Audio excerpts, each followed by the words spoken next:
Bismillahirrahmanirrahim. Assalamualaikum warahmatullahi wabarakatuh. Waalaikumsalam warahmatullahi wabarakatuh. Pada kesempatan kali ini kami akan menjelaskan materi tentang forecasting yang bertujuan untuk memenuhi tugas mata kuliah manajemen logistik di Teknik Industri Universitas Muhammadiyah Cirebon yang diampu oleh Ibu Nuri Kartini. Sebelumnya perkenalkan, saya Safrul Rohyalza dan rekan saya Muhammad Reja Saputra. Pada kesempatan ini, seperti yang saya jelaskan, kami akan membahas tentang forecasting. Apa sih dari segi definisinya, bagaimana prosedurnya, dan studi kasus pada perusahaan, dan bagaimana kesimpulannya. Oke. Yang pertama, definisi atau pengertian menurut para ahli. Menurut Sofyan Aswari, pembelian merupakan salah satu fungsi yang terpenting dalam berhasilnya operasi suatu perusahaan.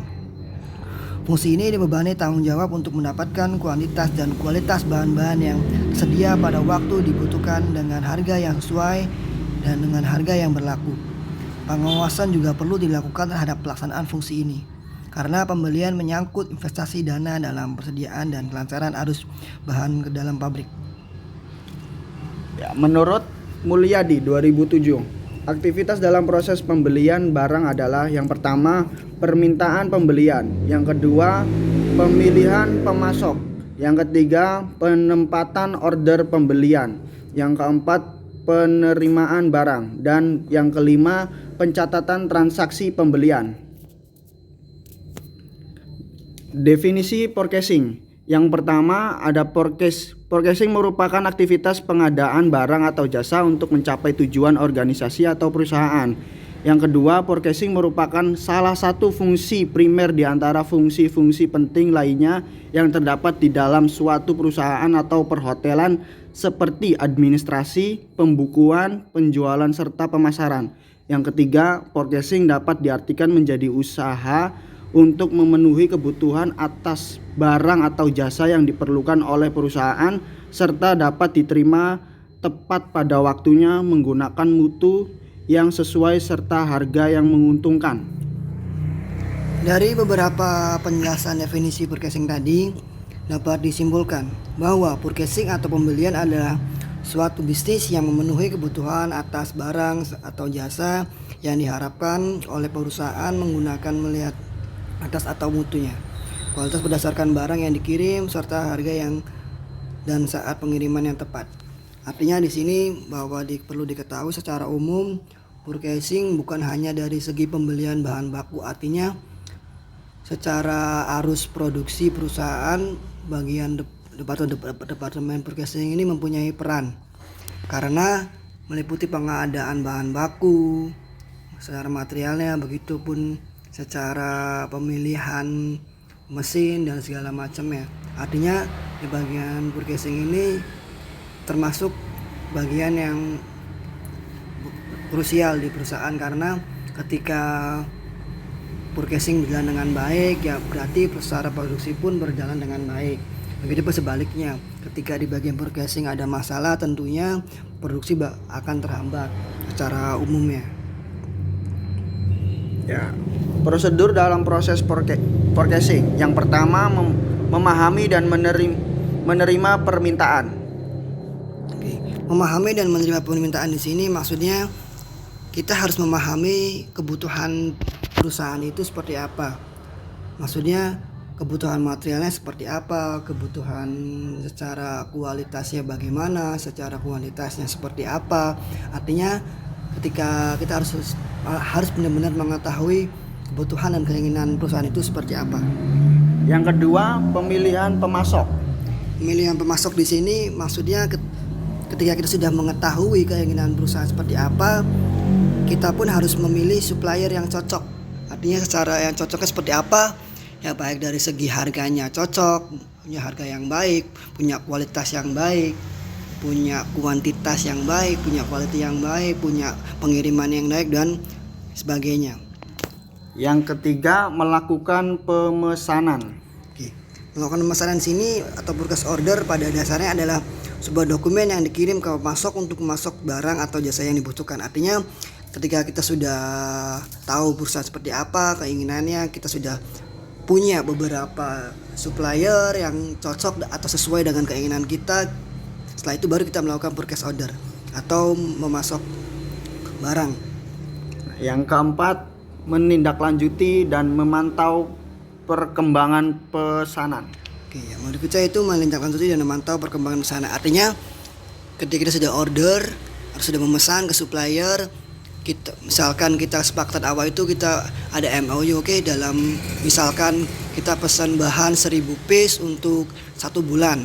Artinya dalam 1 bulan ini kita harus kontrol atau follow up di setiap minggunya sudah berapa persenkah progressing pesanan kita, atau di minggu berikutnya seperti apa. Artinya biar tetap terpantau, artinya dalam deadline 1 bulan itu bisa terpenuhi atau tercapai. Jangan sampai ketika kita sudah memesan terus kita membiarkan atau tidak mengecek ulang, itu akan berlibat, barangkali terjadi sesuatu hal yang di supplier dan kita tidak tahu. Artinya kita harus selalu memfollow up. Yang kelima, penerimaan barang dan pemeriksaan. Penerimaan barang dan pemeriksaan pun juga perlu dilakukan karena jangan sampai misalkan kita pesan di awal itu pada supplier bahan A, kualitas A, harga A dan sebagainya macamnya. Kemudian pada saat datang berbeda. Nah, makanya di dalam ini kita harus cek, artinya secara dokumennya benar atau tidak, secara kualitasnya, secara kuantitinya dan sebagainya macamnya harus sesuai dengan pesanan awal. Yang keenam, pembayaran faktur. Oke, yang berikutnya pembayaran faktur ya. Ketika sudah menerima barangnya cocok, sesuai ya, kita melakukan faktur pembayaran sesuai dengan yang tertera di situ. Yang ketujuh, pemeliharaan dokumen pembelian. Oke, pemilihan dokumen pembelian di sini maksudnya dokumen-dokumen penting pada pembelian sebelumnya merupakan panduan untuk pembelian selanjutnya. Artinya dalam dokumen tersebut kan terdapat banyak informasi seperti dari spesifikasi bahannya, kemudian harganya, kualitasnya dan segala macamnya. Artinya dokumen itu jangan sampai hilang. Artinya ketika kita menginginkan untuk order atau repeat order kepada supplier tersebut, ya kita tinggal cek ulang. Misalkan kode barangnya apa, kualitasnya apa, atau barcode-nya apa, kita tinggal cek ulang. Seperti itu. Yang kedelapan, memelihara dan menjaga hubungan dengan pemasok. Ya, memelihara dan menjaga hubungan dengan pemasok ini merupakan hal yang cukup penting juga, secara bukan hanya dari segi secara produksi atau secara umumnya, tapi secara personal pun kita harus bangun. Artinya ketika kita menjalin hubungan baik dengan supplier, artinya kan kita berkeluarga lah, artinya jadi agar lebih baik, lebih enak secara komunikasinya. Ketika kita ada kendala atau apa, lebih enak. Studi kasus, proses pemesanan material. Proses pemesanan bahan baku pada PT Anugrah Karya Aslindo saat ini masih menggunakan proses pemesanan secara manual, baik antara pabrik cabang untuk melakukan order bahan baku pada PT Anugrah Karya Aslindo maupun pemesanan kepada supplier. Departemen yang terlibat dalam proses pemesanan bahan baku ada 5, yaitu Departemen Purchasing Cabang, Departemen Purchasing AK, Departemen Admin Stok, Departemen Gudang Bahan Baku, Departemen Gudang Bahan Baku Cabang. Oke, tadi proses pemesanannya di PT Anugrah Karya Aslindo ini produksi spring bed. Ya, Anda tadi sudah dijelaskan. Pada saat ini masih menggunakan proses pemesanan secara manual. Artinya semua proses baik dari stok, pemesanan ordernya, kemudian pengecekan segala macamnya dilakukan masih secara manual. Artinya masih menggunakan manual. Oke. Dalam hal ini kita dapat fishbone-nya atau analisa kesalahan pemesanan bahan baku. Tadi karena dilakukan masih secara manual di setiap departemennya, ya. Jadi dari segi sistemnya mempunyai kendala seperti pendataan pemesanan bahan baku masih menggunakan sistem manual. Ya, gitu.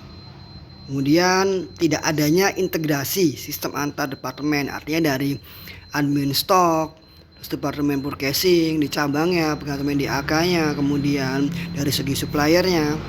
Nah, Kemudian baik persetujuan pemesan tidak menggunakan sistem ya, tadi belum ada sistem yang mengintegrasi tersebut. Yaitu sistem pemesanan masih menggunakan proses manual seperti yang tadi saya jelaskan secara manual, artinya harus menginput secara manual, mengirim email atau invoice-nya masih secara manual, artinya banyak kemungkinan terjadi kesalahan ya di setiap departemennya. Itu dari segi sistemnya, dari segi manusianya pun sama ya.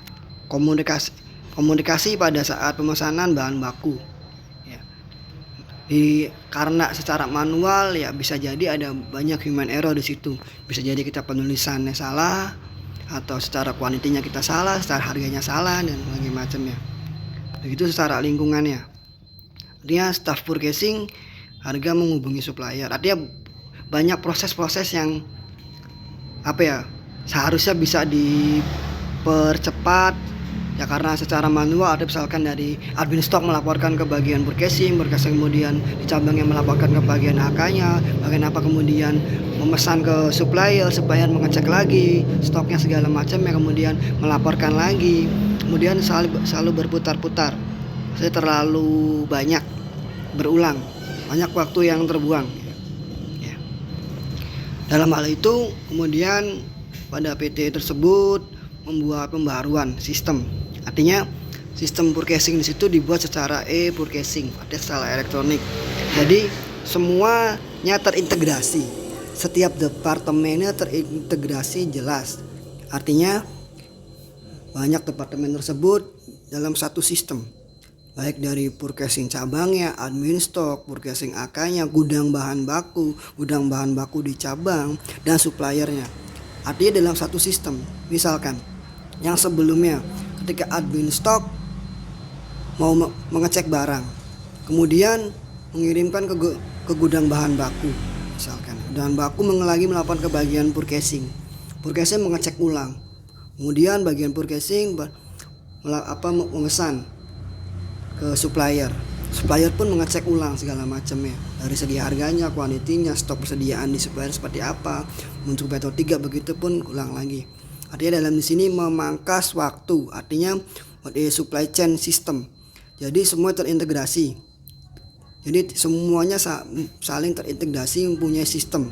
Jadi ketika admin stok mau mengecek stok, dia tinggal kirim. Artinya semuanya real time. Ketika hanya pesan, klik input datanya, kebutuhan seperti apa, kemudian langsung ke sistem. Jadi semua departemen bisa melihat secara real time di setiap departemennya, baik dari segi perusahaannya atau di bagian purchasingnya. Artinya dia membutuhkan apa, memesan apa, dibagi ke supplier pun tinggal melihat pesanan seperti apa, dia tinggal mengirim. Begitupun dengan pembayarannya dilakukan secara elektronik, sangat lebih cepat. Dari hal ini meminimalisir kesalahan tadi, human errornya, karena semua tersistem, terintegrasi di setiap departemennya. Jadi satu sama lain bisa melihat secara real time. Ya, sekarang masuk ke kesimpulannya. Proses pemesanan bahan baku pada PT Anugrah Karya Aslindo berdasarkan penelitian proses pemesanan bahan baku yang berlangsung selama ini di PT Anugrah Karya Aslindo. Kesalahan pada pemesanan bahan baku dapat terjadi pada setiap departemen, termasuk kesalahan yang dilakukan oleh supplier dalam penerimaan request order maupun pengiriman bahan baku. Hasil analisis yang dilakukan ditemukan bahwa kesalahan dalam pemesanan bahan baku disebabkan oleh sistem pemesanan bahan baku yang dilakukan secara manual, sehingga menyulitkan setiap departemen dalam proses pemesanan. Ditunjukkan dengan sering terjadinya human error pada beberapa departemen untuk proses input data, pencarian data supplier secara manual yang menyebabkan timbulnya kesalahan pada pemilihan supplier dengan dirancangnya sistem e-supply chain menggunakan pendekatan konsep value metric pada proses pemesanan bahan baku, maka dapat diperbaiki proses pemesanan bahan baku terjadi lebih efektif dan efisien karena adanya integrasi antara semua departemen yang terkait. Tadi saya jelaskan ulang, artinya Tujuannya untuk meminimalisir human error. Yang sebelumnya terjadi banyak kesalahan karena masih mengecek secara manual, kemudian dibikin sistem dari semua departemen saling terintegrasi. Artinya sudah tinggal mengecek secara real time ya. Terima kasih. Sekian penjelasan materi dari kami. Kurang lebihnya mohon maaf. Semoga bisa bermanfaat untuk rekan-rekan sekalian. Wabillahi taufiq walhidayah. Wassalamualaikum warahmatullahi wabarakatuh.